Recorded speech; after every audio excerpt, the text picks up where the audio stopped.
What if I told you that one of the first things you ever learned about ice fishing is completely wrong? What if that one habit, that one simple action you do without thinking, is actively spooking fish and costing you bites? Today we are talking about cleaning the slush out of your hole, as we all do it. It feels like the right thing to do, but we are going to uncover what you are really removing when you plunge that scoop into the water. By the end of this video, you will understand why leaving that slushy mess behind might be the single best change you make to your technique this season. It could be the hidden reason why the guy 50 feet away is pulling up fish after fish while you're staring at a blank screen. So let me know in the comments right now. Are you a meticulous hole cleaner, or do you leave some of the gunk in? Let's see who's already in on this secret. Keeping a clean hole is drilled into us from day one.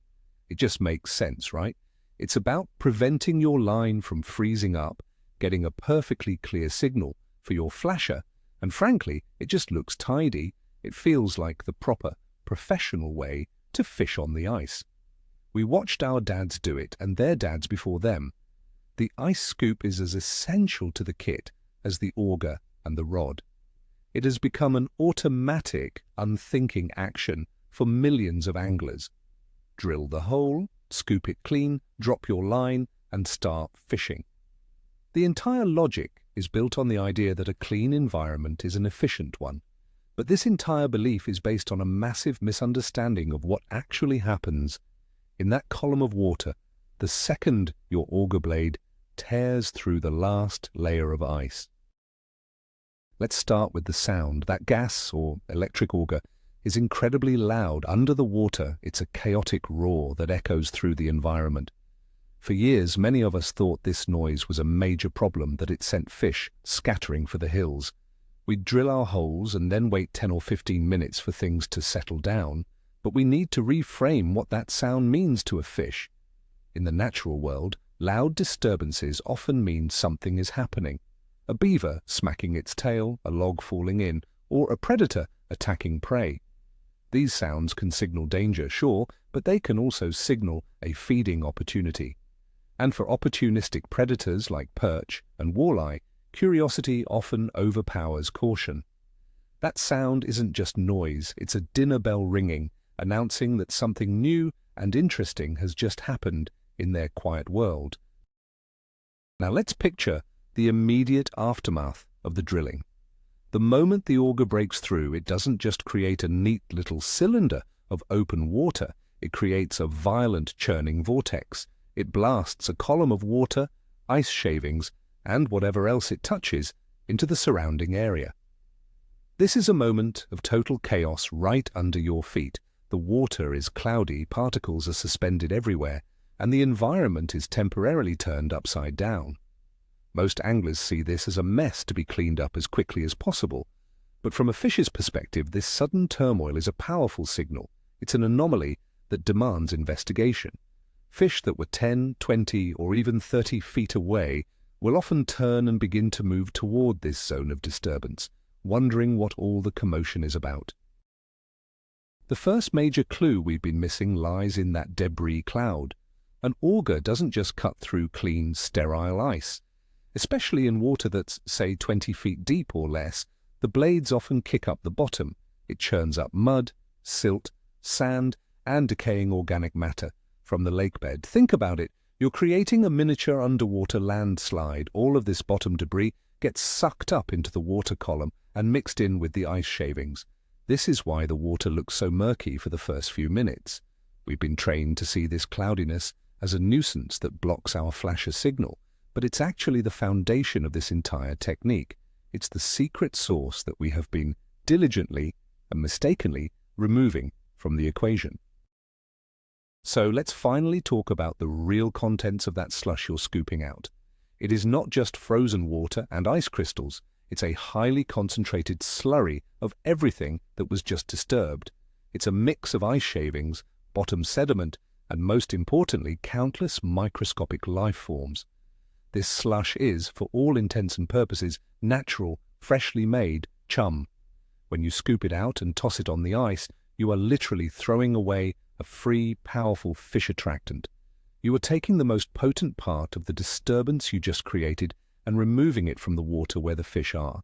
It's like grinding up bait, throwing it in the water to attract fish, and then immediately scooping it all back out before they can find it.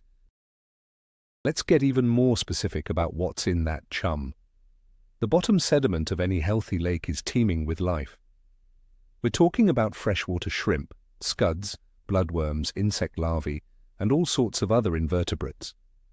When your auger kicks up that mud and silt, it dislodges these tiny creatures and sends them swirling into the water column. For fish like perch and bluegill, this is like ringing a bell for an all-you-can-eat buffet. They are hardwired to feast on these exact types of organisms. The slush that you're holding in your scoop is a concentrated soup of these tiny food particles, a feast waiting to happen. You're holding a scoop full of the very things the fish in that lake eat every single day. Here is a great way to visualize this. Next time you're on the ice, try this little experiment. Drill a hole, and before you scoop it all out, take a big scoop of that thick, particle-filled slush and dump it into a large clear glass jar or a bucket with some clear water. Don't just look at it from the top. Look at it from the side. You will be shocked. It's not just white ice in clear water. You'll see a swirling cloud of brown and green particles, sediment, and maybe even some visible little critters. It will look like dirty, murky pond water. Now imagine dumping that back into the lake versus having a hole that's crystal clear. Which one do you think looks more like a natural feeding event to a fish? Beyond the visual buffet, we have to consider the most powerful attractant in water: scent.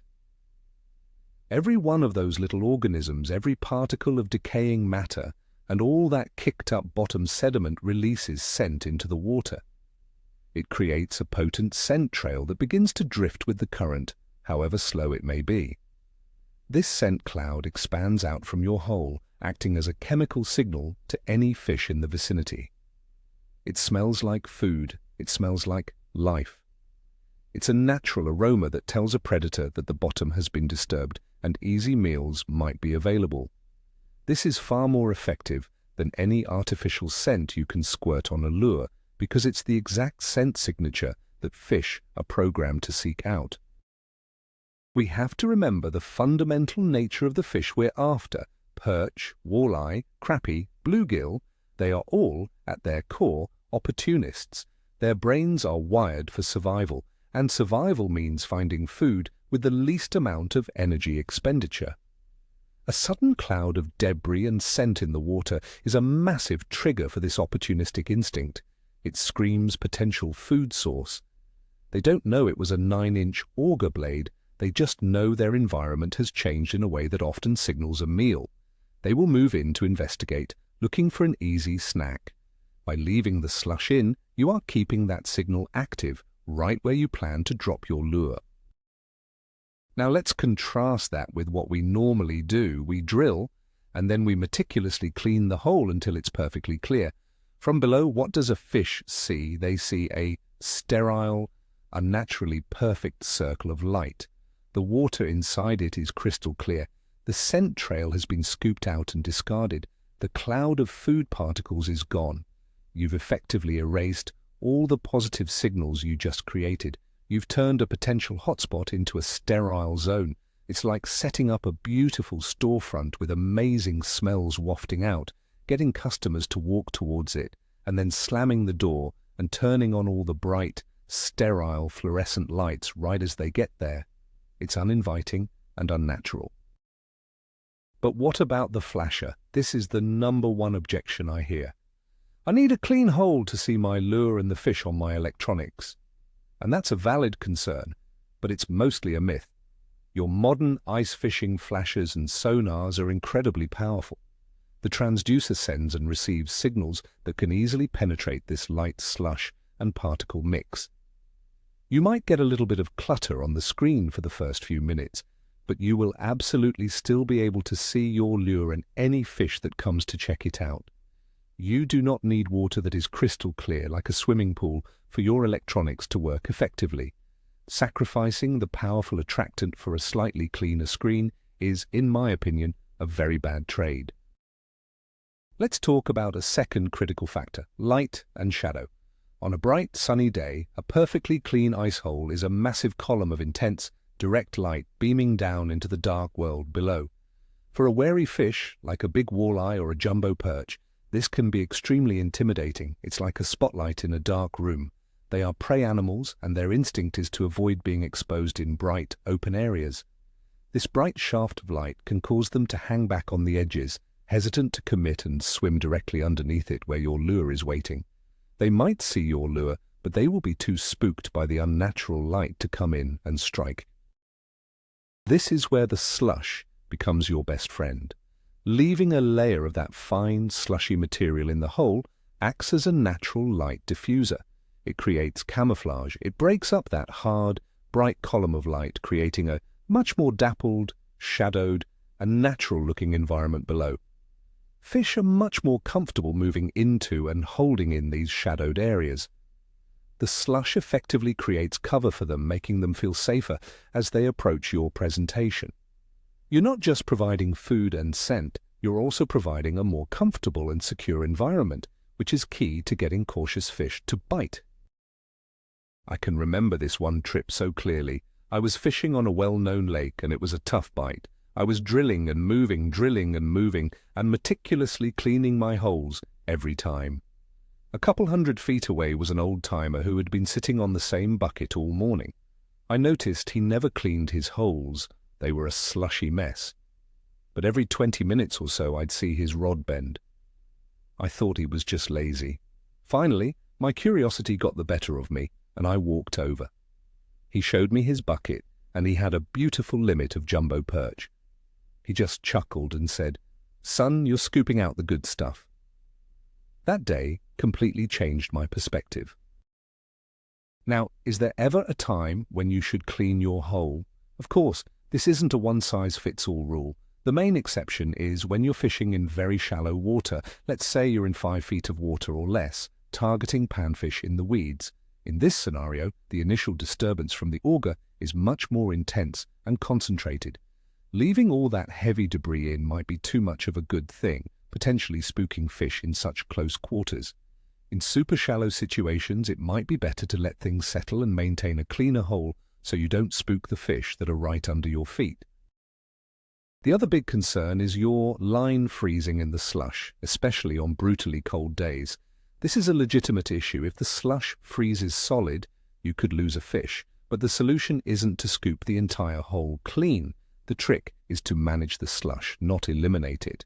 All you need to do is use the edge of your scoop to clear a small channel, maybe a couple of inches wide, right in the center of the hole. This gives your line a clear path to the water below, preventing it from freezing in while still leaving the majority of that beneficial, particle-rich slush in the hole to do its job of attracting fish. So let's talk about a practical strategy. I call it the half-scoop method. After you drill your hole, reach in with your scoop and pull out only the big, solid chunks of ice that the auger flighting has lifted up. These big chunks don't have much of the good stuff in them anyway. Leave all the fine, milky, particle-filled slush in the water. This is the perfect compromise. You get rid of the major obstructions that could interfere with landing a fish, but you keep the critical scent and food particles in the water column. It's a simple adjustment that takes less time than cleaning the hole completely and is infinitely more effective. If you're still skeptical, I challenge you to try this simple experiment. It will make you a believer. The next time you go out, drill 2 holes about 10 feet apart. On the first hole, do what you've always done. Scoop it out until it's perfectly clean. On the second hole, use the half-scoop method, leaving the fine slush in. Fish them both with identical lures and watch your flasher. I am willing to bet that you will see fish investigate the dirty hole far more quickly and aggressively than the sterile, clean one. Seeing the difference on your own electronics is the ultimate proof. What we are doing here is tapping into a deep biological trigger. This is not some magic trick, it's basic fish biology. The combination of sound, disturbance, visual cues of a particle cloud, and the scent of food creates a powerful, multi-sensory signal that screams feeding opportunity. It's the exact same principle as chumming in saltwater or throwing handfuls of corn in a lake for carp. You are creating a food signal that draws fish in from a distance. The beautiful part is, you're doing it with materials that are already in the environment, so it's completely natural and, best of all, completely free. Ultimately, this forces us to rethink what good ice fishing practice really is. We are often taught that being neat, tidy, and organized is the key to success. But in the natural world, things aren't always neat and tidy. Feeding events are messy. Predator attacks are chaotic. Sometimes creating a little bit of a controlled, natural mess is the most effective thing you can do. It's about questioning the rules we were taught and asking why. Why do we clean the hole? If the answer is just because that's how it's done, then it's time to find a better answer. So, to finally answer the question posed at the very beginning, what are you really removing when you clean the slush out of your hole? You're not just removing ice. You are removing your bait. You are removing your scent. You are removing your camouflage. You are systematically scooping out and discarding the single best, most natural, and completely free fish attractant you have at your disposal. You are taking the dinner bell you just rang and immediately stuffing it with cotton. It's the biggest and most common mistake being made on the ice today. So let's wrap this all up. For decades, the common wisdom has been that a clean hole is a good hole. We've just spent the last few minutes dismantling that idea completely. We've learned that the mess we're so quick to remove is actually a powerful, natural cocktail of chum, scent, and camouflage. The most shocking, what a twist moment in all of this is realizing that the very first action most of us take after drilling a hole is the one that can sabotage the rest of our day. We are literally throwing away free bait with every single scoop. This isn't just some minor adjustment. This is a fundamental shift in how you should approach the first 5 minutes at every new spot, and it could truly be the difference between a blank screen and a bucket full of fish. Thank you so much for sticking with me and for being open to a new idea. If this video blew your mind, or if you're excited to give it a try, do me a favor and hit that like button, and make sure you're subscribed for more tips that break the old rules. Now I have to hear from you. After all of this, are you going to stop cleaning your hole, or do you think this is all a bunch of nonsense and the old ways are still the best? Let the great debate begin in the comments below.